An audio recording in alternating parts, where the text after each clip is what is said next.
Blog Talk Radio.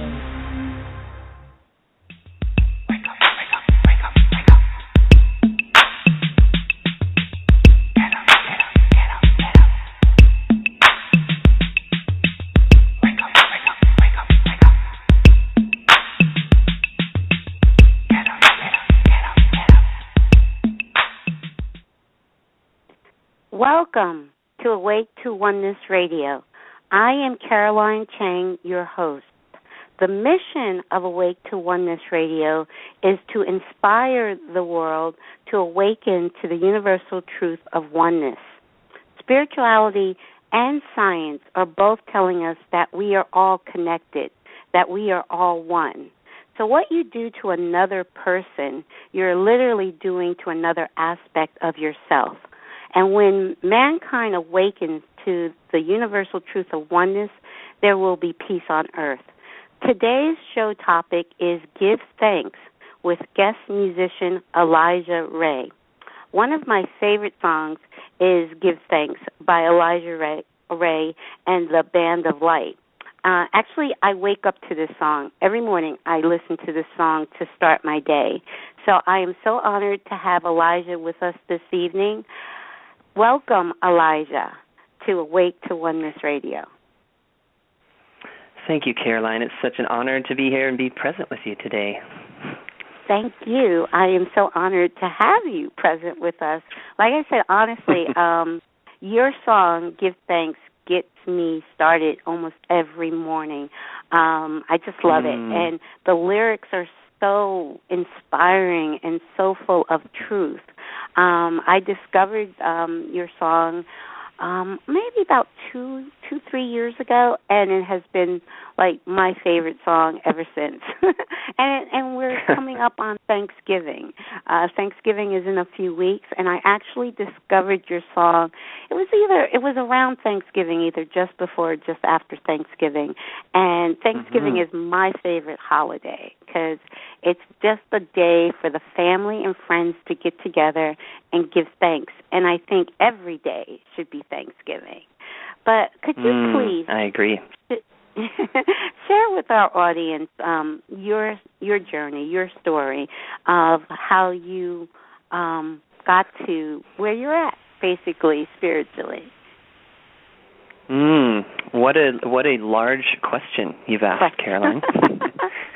Well, I will do my best to answer it in this way. I'll say that, when I was born, I was really grateful I am grateful to be born into a family where there was music all around me. And my parents actually met in a band, believe it or not. So they were on the road together, far before they had me and my sister.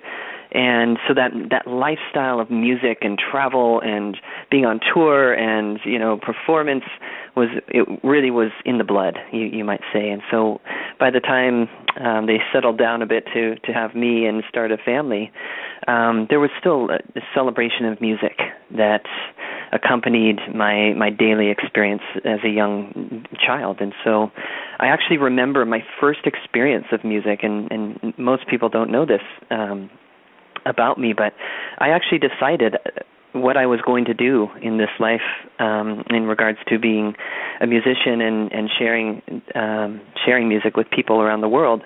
I decided this when I was 3 years old. And I remember the moment very, very distinctly. I was sitting on my mom's lap, and for those first few years after I was born, my parents took me to church with them. And they're not necessarily what you would call religious people today, but they did have a period of about 4 or 5 years where they were going to church, and they were what you could call born-again Christians. And so for that first couple of years, I got to have the experience of every Sunday going to church with them. And I would sit on my mom's lap, and I would listen to the choir sing. And my dad actually played guitar, and he played in the band. And so I'd watch my dad play, and I'd listen to the choir. And we were one of the few white families actually in our church, because it was mostly a black gospel church in our part of outskirts of Portland, Oregon. So the experience of the music was just thrilling because the soul and the depth of the people who were part of that congregation was very, very, very rich. And so I remember 3 years old sitting on my mom's lap, and there we are listening to the choir sing. And I remember having an epiphany, Caroline, where I literally was being bounced on my mom's lap, thinking to myself, oh my God, you can be happy and cry at the same time. And I remember having this epiphany, listening to the music, where it made me happy, but it also made me long for something. And I remember just being in awe of this feeling that I was experiencing as a baby, really. And I decided right then and there that whatever that feeling was that I was feeling right there, that's what I wanted to do. And that's what I wanted to bring to other people. So really my life is kind of, you could say, rooted in that moment of realization that music as a pathway to spirit is, it's a very direct pathway. So I, from that moment onward, you might say I've just explored in my own way, not through religion or any one spiritual path, but just through the path of music, have explored connecting to this experience of oneness, as you call it. So I really owe it to my parents for giving me the platform to explore and express and experience those early moments of music in the church, as well as around the house and whatnot. That really did set me on a very definitive path. That's amazing. I mean, I've always believed that music is like a universal language. It speaks to everyone, and I've always had a love for music. I actually teach piano. I've been teaching piano. I'm not a musician. I will not claim to be a musician or a performer, but I love teaching. I love teaching music too. I have students that are from as young as 4 to 16 years old, and I just love teaching them and watching them develop into young musicians. That's my passion. And I didn't plan. That was something that just kind of happened. I've always loved music. I've always loved children. And it kind of just happened, The best things in life seem to happen in that way, don't they? Yes. Or we don't plan them. Exactly. Very true. Very true. So tell us more. So, okay, now you had your epiphany at 3. You had your awakening. You knew exactly what you were going to do at 3. So now, bring us up into present day. How, not so quickly, but share the journey. Well, considering the intention and time frame of the show, I'll do my best to be concise and strategic about the storytelling here. I will say this, Caroline. Some of the early experiences with music really showed me a lot. What comes up for me when you ask the question is that I remember going to concerts since my first concert in Portland, Oregon, where I grew up, and I just have been in awe of witnessing people gather around a musician or around a band or around a concert experience or festival, and all these people come together, right? And what I would notice is that there's a couple things that could happen in these kinds of concerts and festivals where you would almost be able to tap into this unified field of all the people who've gathered there to see and experience and sing the songs and dance together. It's almost like you could tap into this organism that had almost like one mind or one heart. And that experience for anyone who's been to a festival or a concert and just gotten lost in the music, it's quite palpable to feel that.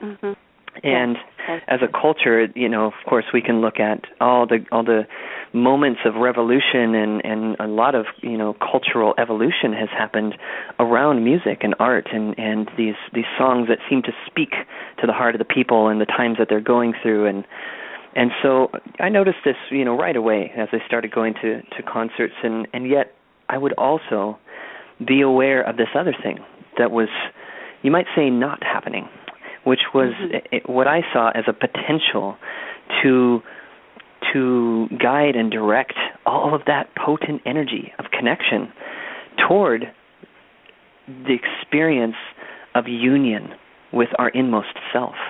And what do I mean by that? I guess I saw this potential to go beyond what oftentimes would kind of be the end of the road, so to speak, for these concert experiences that would kind of end at the individual ego personality of whoever the performer happened to be, and all the attention would be going toward this experience, but it wouldn't necessarily go any deeper than that in a lot of cases, with the exception of a few epic and amazing representatives of art and consciousness, and there's certainly a whole number of different performers who can really take you there into this experience of union and connection in yourself. But what I found at a lot of different shows, just to be quite honest, was a potential of connection, but everyone would kind of leave feeling like they almost got there, or they almost had some aha moment, but it didn't really quite happen. And yet all this group energy was gathered, and it's almost like taking all these little lights and bringing them into one room, and all of a sudden it's this very powerful light that you could illuminate just about anything you wanted to. It's a lot of energy, a lot of power, and yet it really just wouldn't go anywhere. And so I noticed that there is a space in our evolution. There's a gap that I wanted to dive into and understand more about what's possible in regards to music, to concert festival type experiences, to bringing technology, science, art all to the table to create an experience.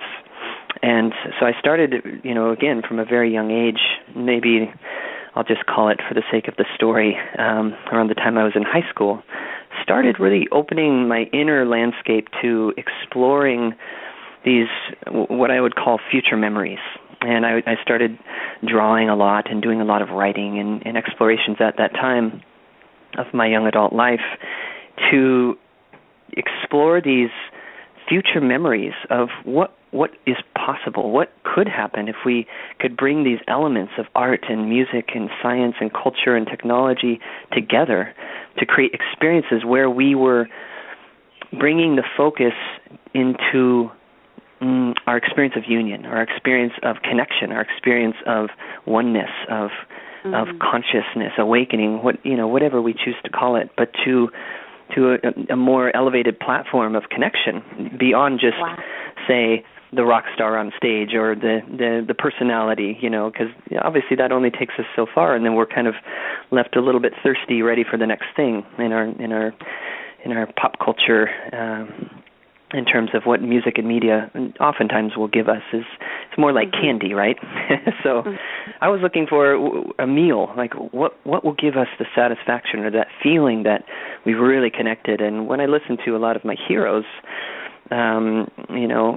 musically speaking, they brought me there. And yet I found the experience is so rare to actually go and have that true experience of union. So I began kind of like becoming a connoisseur of those experiences and looking for them, exploring them, finding anywhere I could tap into that feeling, and then to dive into it and to understand it. And so,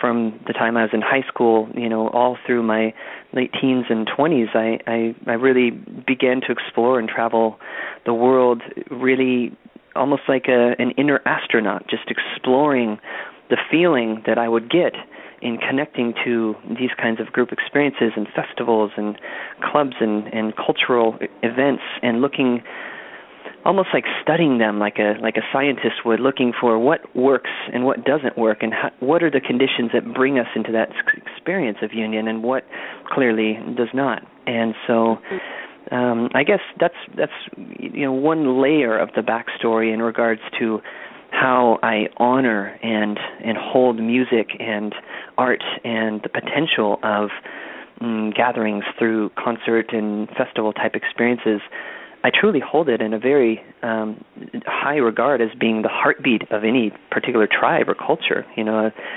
grandmother here in Hawaii told me many, many years ago, any tribe that dances together and sings together stays together.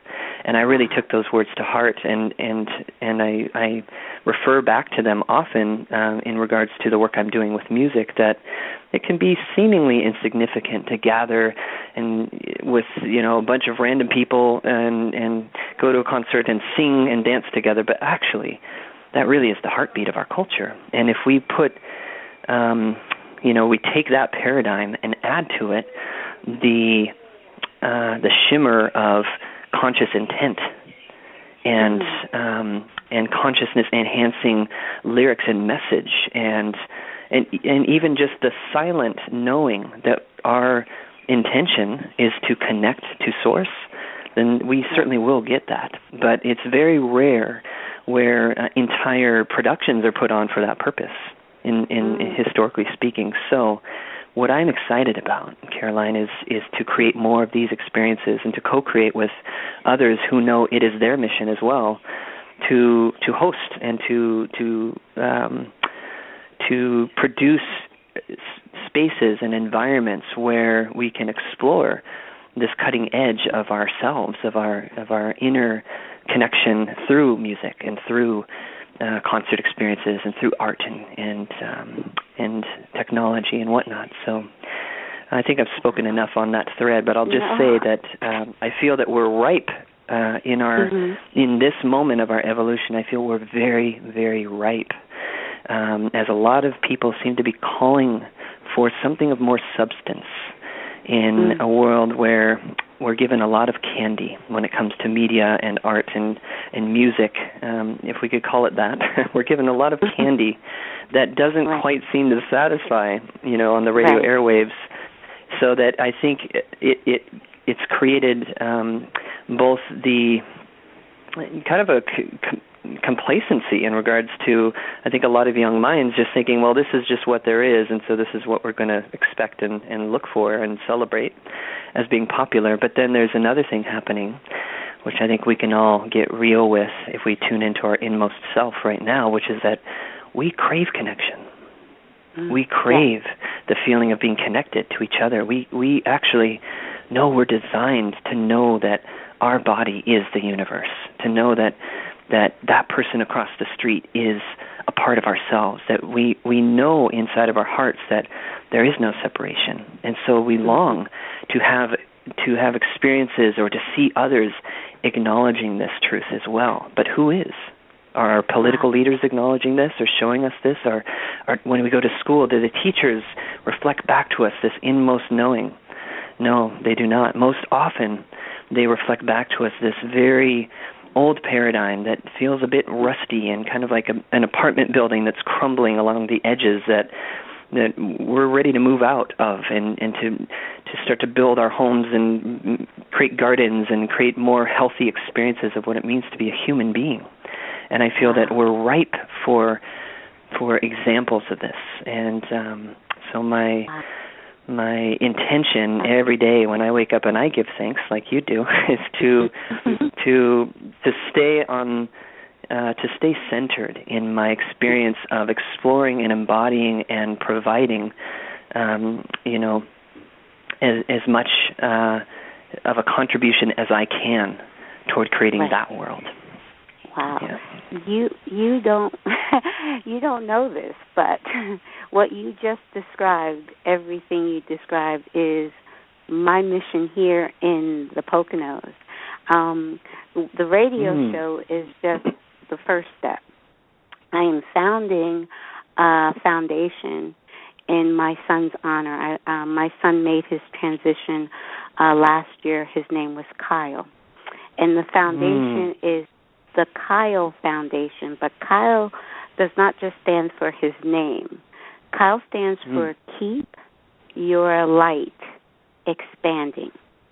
And the vision I have for the Kyle Center here in the Poconos is exactly what you just described. On a weekly basis, the community getting together, having celebrations, art, all kinds of performing art, music, art.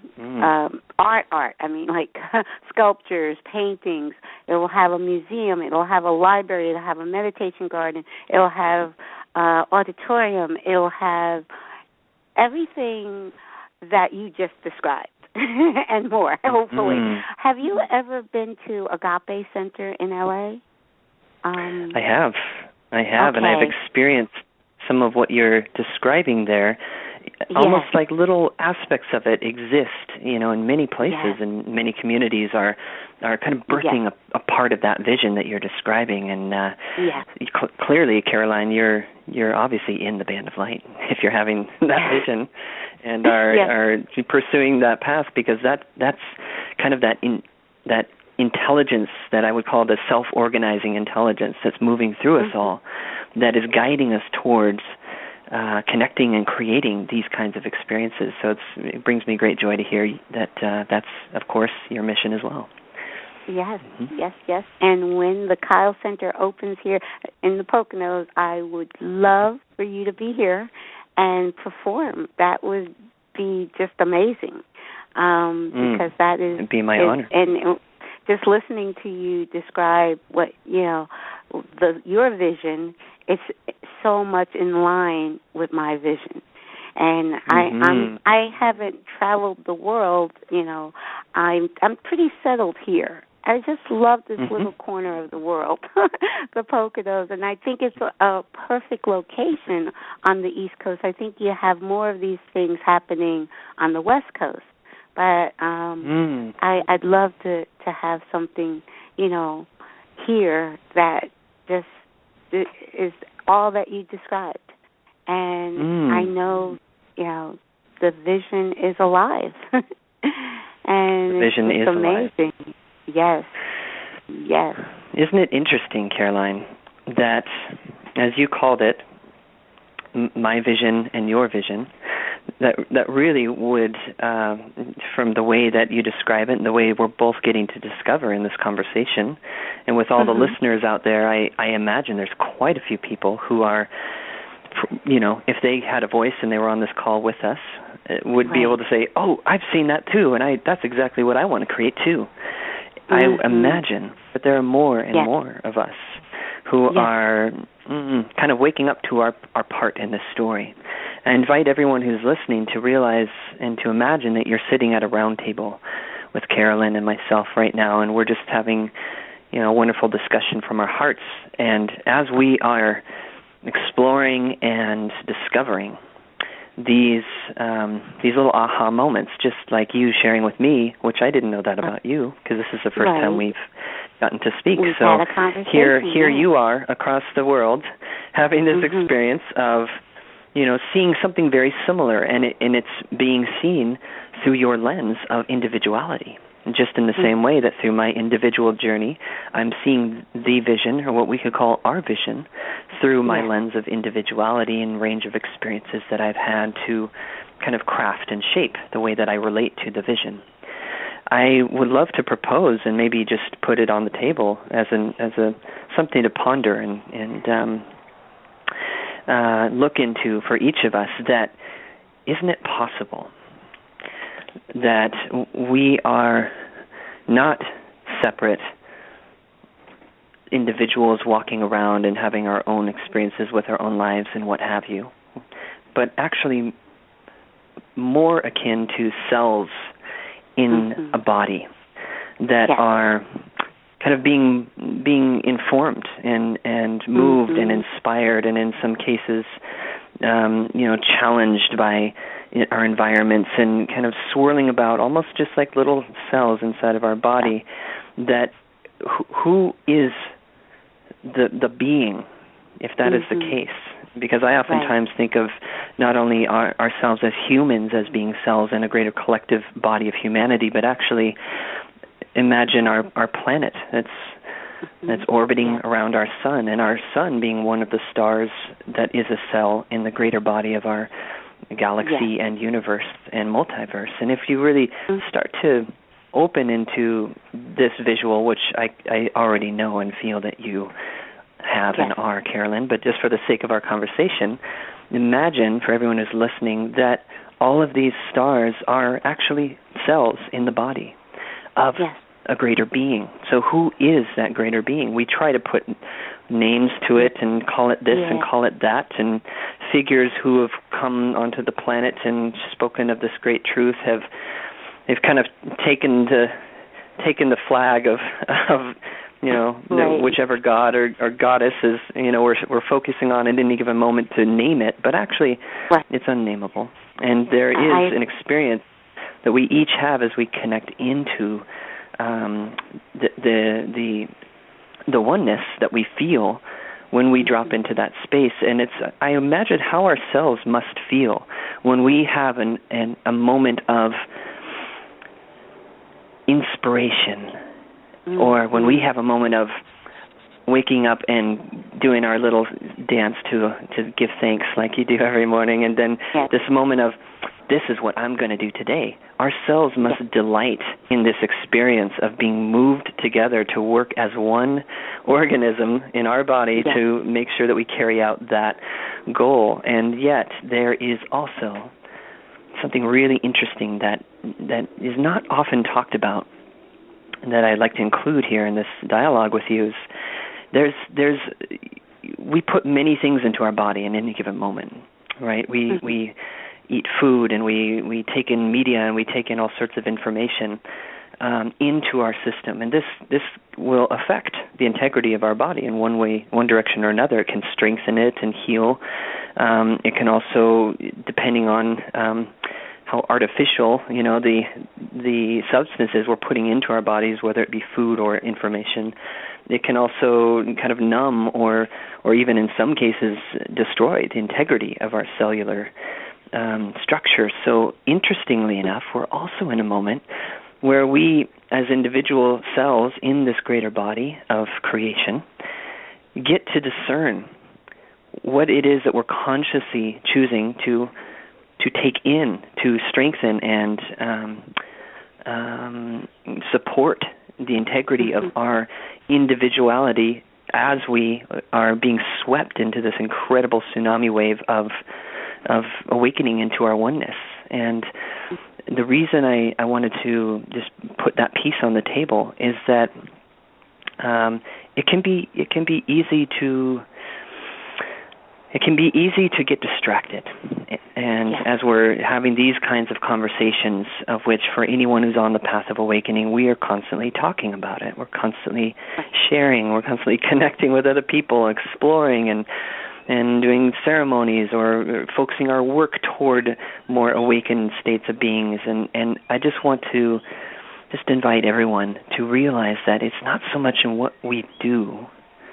It's not even so much in at the end of the day in the food we eat, or it's not the form, but the essence, the intention that we carry in our hearts. And a really great way that I've heard that encapsulated in words is it's in our behavioral intelligence that we truly embody this experience. It's in our day-to-day behaviors that the proof is in the pudding, you might say. And so it really, to me, it's not as important if you're doing yoga every day, or eating the right foods, or saying the right mantras, or listening to the right music. That's almost less important than how you treat that person at the checkout counter of the store when you go and buy your groceries. How you behave towards your loved ones, towards your spouse or your lover or your children. How you treat the moment that you're in of your own space, and how you treat the one in the mirror when you look at them and think to yourself, you are so beautiful, or I can't stand the sight of you. It's in those behaviors that's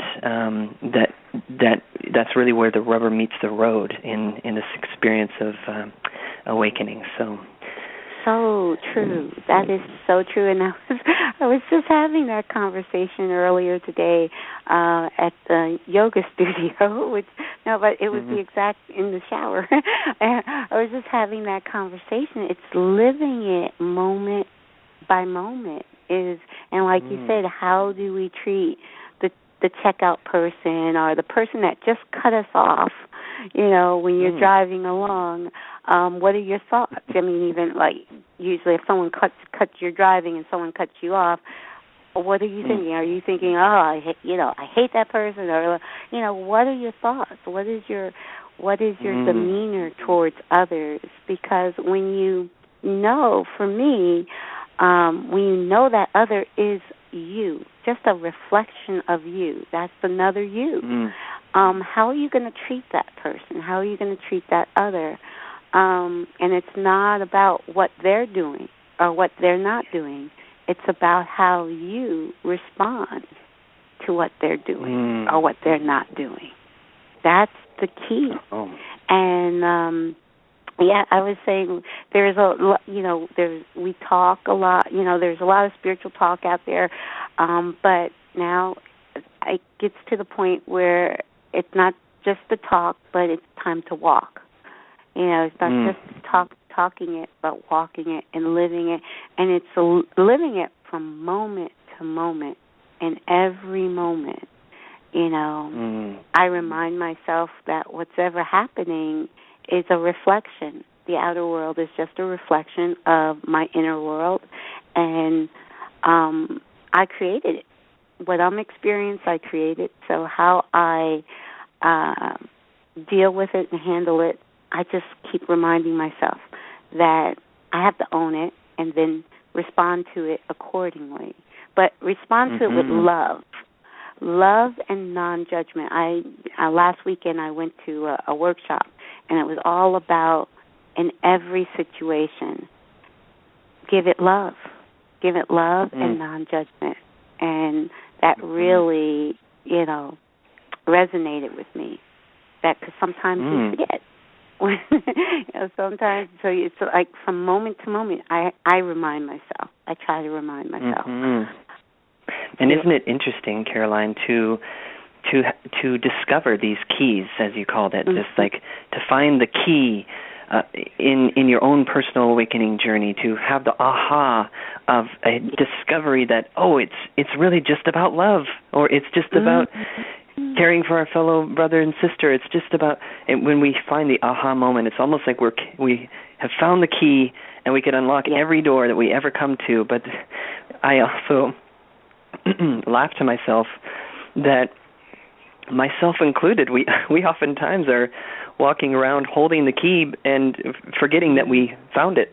Because in the very next situation that happens, when we get cut off, or when the person that we meet, looks at us the wrong way, and it rubs our egos, and all of a sudden we completely forget we're holding the key. And so that's where these virtues of the heart come in, and to invoke, for instance, compassion, and to invoke appreciation, or to invoke these different areas of love, which is, of course, what it all is, isn't it?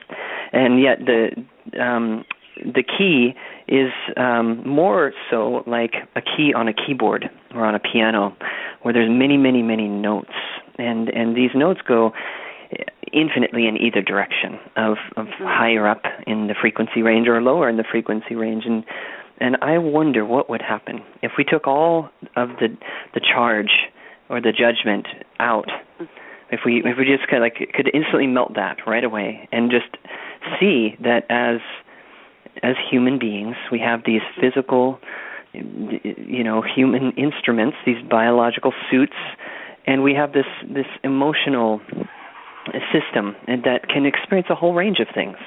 And some of them feel like kind of you're playing lower down on the keyboard, and some of them are playing higher up on the keyboard.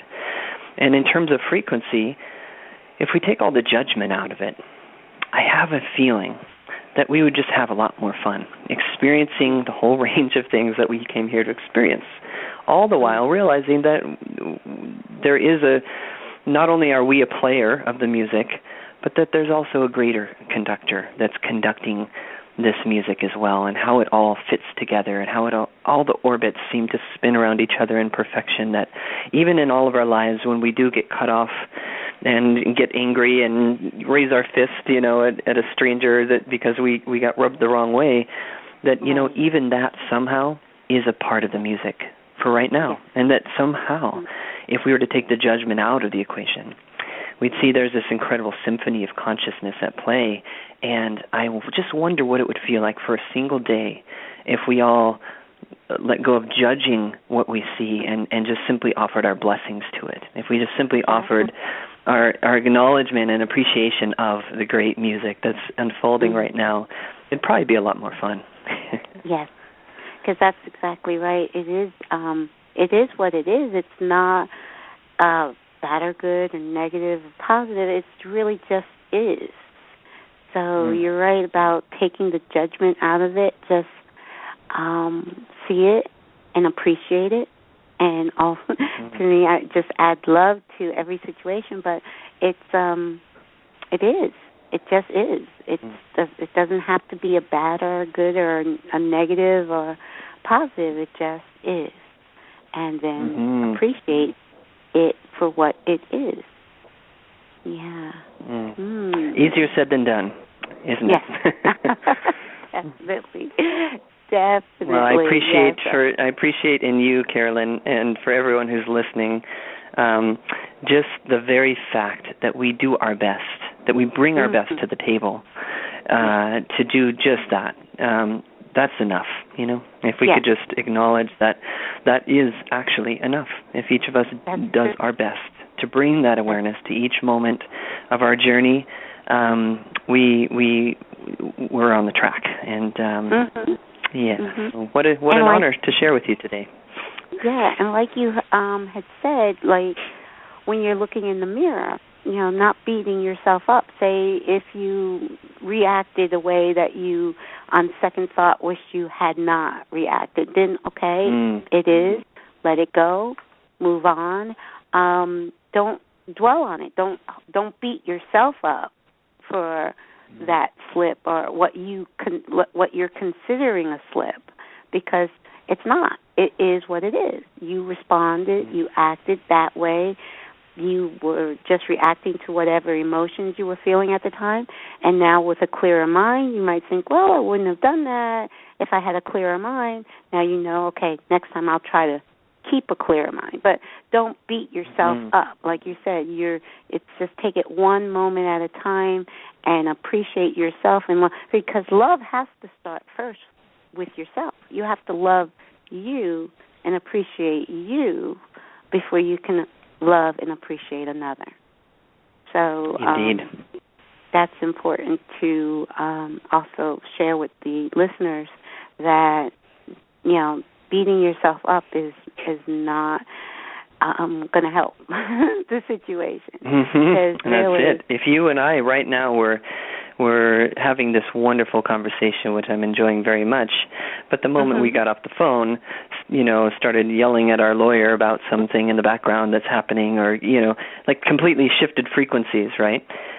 I imagine that everyone who's listening, we could feel, even if all the things that are being shared are wonderful, you can always feel the difference in someone who, in an individual self that is so committed and devoted to the integrity and follow-through and commitment to the path of bringing what they're saying into their behaviors and what they're doing. You can always feel the difference in that, and then the nice words that are more of a coating for a, kind of like a volcano underneath of unhealed and unexpressed and unresolved emotion and whatnot. And so I just want to point that out, only just to say that in the paradigm that it's all okay, it's also very important to be very discerning of where we get our information when we are speaking about what we would call truth, and especially in the world of spirituality. I really guarantee us all that there's just as much inconsistencies there as in the worlds of business or in the worlds of any area of life, because the fact is we're all just humans doing our best to figure this thing out. And so in regards to spirituality, which has really become quite a business for a lot of people, I have to say, not to point any fingers, but to say that there is no infallible source of information or truth out there. So for everyone who's listening, I invite that to take ourselves and anyone else off the hook of being the all-in-one teacher or all-knowing source of any information about anything beyond your own source and your own higher self and your connection to your higher self. There is no greater teacher than that. So really, then that becomes the path, doesn't it, to strengthen the connection to our own inmost self and our connection to source. That is the kind of, as you called it earlier, the key that unlocks all the doors of experiences of our lives. That key actually only fits one lock, and that is our own heart. And our heart is kind of like they call the heart the seat of the soul, right? And I was thinking about that phrase recently. What an interesting term, the seat of the soul. And I was imagining, if you could imagine your soul actually taking a seat somewhere inside of you, it would actually lock right into your heart. That's like the captain's chair of your own, Starship Enterprise, and when you sit down or seat yourself and anchor yourself in your experience of being heart-centered, it then becomes almost like the dot in the center of a sphere of your self, of your energy, of your experience of being, your presence. Presence is very interesting because it expands out beyond the body. You can feel someone's presence when they walk into a room, right? Right. You have this experience of when somebody arrives and they have an expanded presence, or they're feeling a lot, or projecting their energy out. You can feel them sometimes, masters from a mile away. You can feel them, and so it's interesting just to take a look at that without needing any scientific information backing it up. We can just feel the truth of when somebody walks into a room. You can feel them, so that means there must be an energy or field around them, around each of us, that is much bigger than our body. And the only reason I bring that up is just to say, where is all of that being anchored? Where is that centered? If we're walking around and we're in our heads, then that energy isn't necessarily rooted in the place that will be a sustainable place for us to understand and know ourselves in the world. And yet that's oftentimes what we're told is that the mind is valued sometimes over the heart or over the emotional intelligence, or even more so the behavioral intelligence. The mind sometimes is praised as being the highest form, of our intelligence. And I just like to offer a reflection that really the mind is meant to plug into the heart, and the heart is that is the seat that we can, once we kind of take our captain's chair and sit in the throne of our heart as a soul consciousness, however we'd like to call it. Then our experience takes on a different kind of coherence. It's almost like we become fully present to the world around us and can use the screen of the mind. It becomes in a way like a screen on the ship, that we are looking at from the seat of our heart, from our throne, our center, and we can see what's on the screen of the mind, but not necessarily be so wrapped up in it as to thinking that all of it is real. It merely becomes like a lens that we can witness the world through, or use to, deduct different kinds of information and discern our experience. But we stay rooted in the heart, which allows us to feel the integrity of our spherical presence and everything that's happening around us and inside of us from a much broader perspective. And so if anything were to be said after this conversation, if we were to put anything into a little nutshell in regards to the message of this conversation, I would hope that the listeners would take away from it to contemplate the heart, and to contemplate the seat of the soul, and to invite your soul, to actually invite it like you would an honored guest, to go ahead and take its rightful place in being rooted in experiencing what it is to be embodied. And there's a lot more we could share about the process of embodiment and coming all the way into this experience by really coming into our heart and staying centered there as we navigate. But I think that's plenty words for now. Well, I agree with you so much, because one of the biggest message of this show is to let people know that the place to look for truth is within each of us. I personally don't subscribe to any religion. But I have respect for all religions, and I always say I believe the place to go to look for truth is within. Like in what you say, quiet your mind, because your mind is just filled with all this programming. I like to use the word programming. We've been programmed since the day we were born with the media, from our parents, teachers, and all that programming. Just quiet the mind, and go within and listen to the heart. You've heard of heart math, I'm sure, and we've had very much.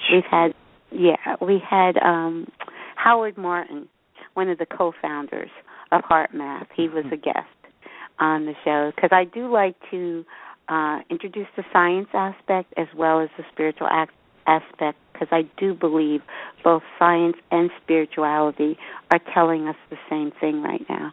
So I do like to share both. Yes.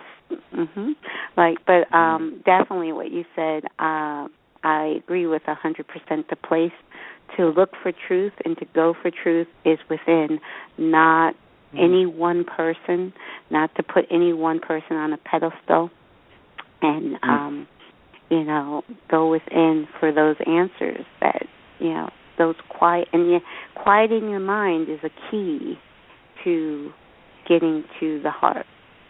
And me personally, I focus on my breath, deep breathing, and focus on my breath. And the breath certainly is a direct pathway to that inmost place, and for me, it's not only through the breath, but music really does bring me right there. Every time I tap into creating music or singing or listening to music, it really does bring me right there, which is why I'm so excited about where we're at today, because I really do witness and want to acknowledge a rising tide of artists and scientists and innovators of all different kinds and genres that are really bringing some exciting things to the table right now in regards to this experience of awakened offerings and perspectives, and what I'm seeing right now in music is, as we spoke before, there's a marketing campaign that is constantly giving us, you might say, a very manufactured sound that is kind of like the formula approach of here's what we think people are going to want, and so this is what we're going to manufacture, musically speaking, for a moment, to please people, and that's what will have record sales and whatnot. But then there's an entire wave of, this conscious movement, really, of artists and musicians and poets and who are just really bringing the truth, bringing their experience of connection, their experience of the revolutionary tone of awakening. And I really am so excited to witness this in our collective right now, to witness the ways that it's like a river finding its way down to the ocean, and more and more of us are being swept into this river of awakening. And if we open our awareness and even just simply open our hearts to wanting more more information, more truth, more connection, more resources, more examples of conscious music or conscious resources, it will come to you because there is an abundance of it.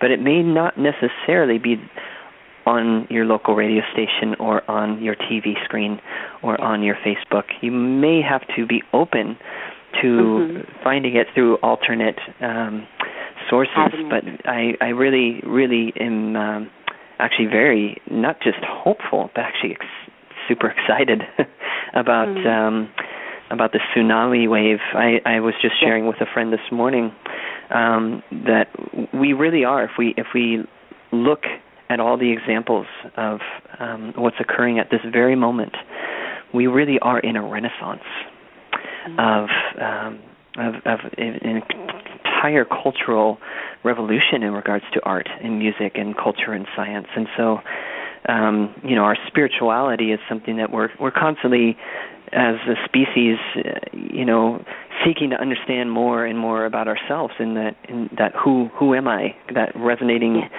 reverberating question throughout time. Since we became conscious as a species, we're continuing to this day, and just like inner astronauts diving in to understand who are we and what are we doing here, and I feel like we're closer to knowing and being able to communicate and describe this experience more than ever before. I actually don't believe that there's other points in time in our past where we were better off, or I have a feeling that in spite of the range of challenges that are up in our present day world and culture, that we actually are closer to oneness than ever before. I actually feel like we have more resources than ever before to experience this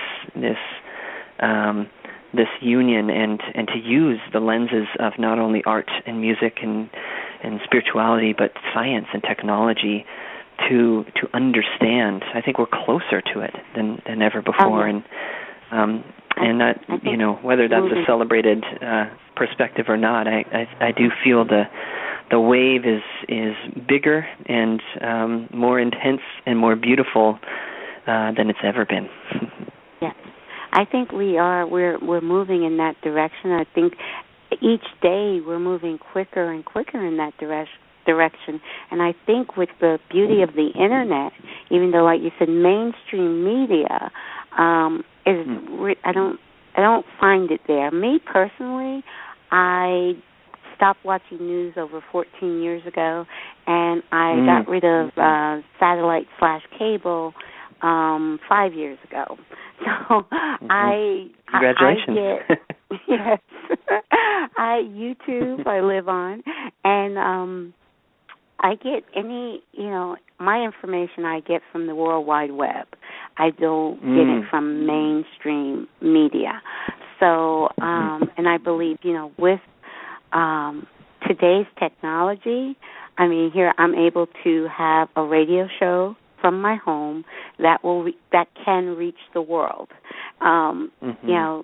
Just like you were saying with conscious musicians and artists, they don't need that mainstream media anymore to get their work out there and to get heard.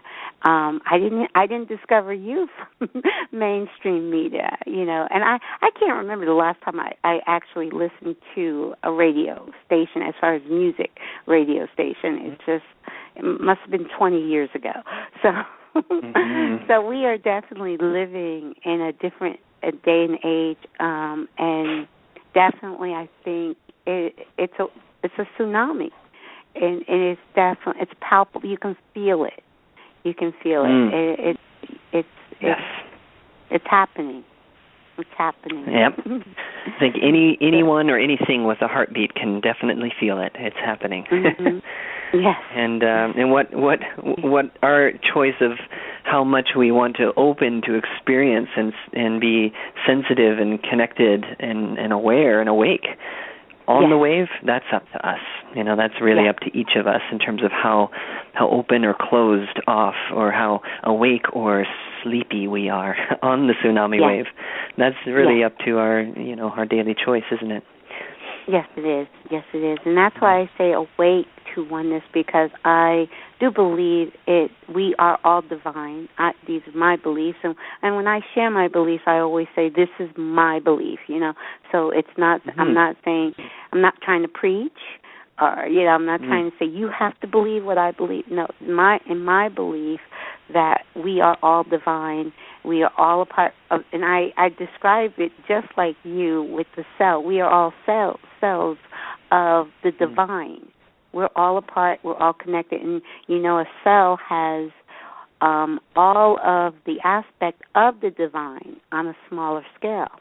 So we're just little tiny cells of God, if you like, if one would use that word, God, and that's what I think of us. I think of us as each little tiny cells of God, when we're all connected in the body of God, and that we can tap into that God essence, that divine essence, and that wisdom. We can tap right into it. We don't have to look outside of ourselves, because it's all within. So I do agree with that, and that's why I say awaken to it, because it's not that we're all connected to it. So all we have to do is awake to that it's already there. It's not something we have to learn. It's already there. We just have to tap into it. If we choose to, and it's all it's okay if a person chooses not to. It's okay. Absolutely. It's all good. It's all perfect. Well, this has been amazing. It's always, when I have these wonderful conversations with wonderful guests like you, the time just flies by. But please share any upcoming events that you might want to share with the listeners on what you're doing in the near future, and how they can contact you and learn more about you and what you're doing. Wonderful. Well, I share your joy, and it is always amazing to see how flexible time is when we drop into that space of connection and oneness together. So thank you so much. It's been an honor to be a part of this show. I will say, in regards to what's brewing in my world, and ways that those listeners out there can connect more deeply into the range of offerings that I'm cooking up, I'm very excited to share there's a new album coming soon. The name of this album is called Compassion, but it's spelled C-O-M-E, passion. So it's a bit of a play on the word compassion, but almost invoking an invitation to invoke more passion for that which we believe in, and to put a little action into compassion. So that's the name of the album. The first song, the title track, will be dropping early next year in 2016. So I invite everyone who's just to join me and get on the wave by heading over to my website, which is ElijahRayMusic.com. That's ELIJAHRAY music.com. And you can sign up for the mailing list and certainly find a whole range of music and tracks and different albums and offerings there. But that's a great way to stay connected and ride this wave with me in regards to a lot of very exciting things coming for 2016. Wow. So the album is one of those things, and there's a few other layers to the journey I can't necessarily disclose yet, but I will say we're in for an exciting ride, and the music is really just the beginning, but the whole range of experiences that we spoke to earlier in this call in regards to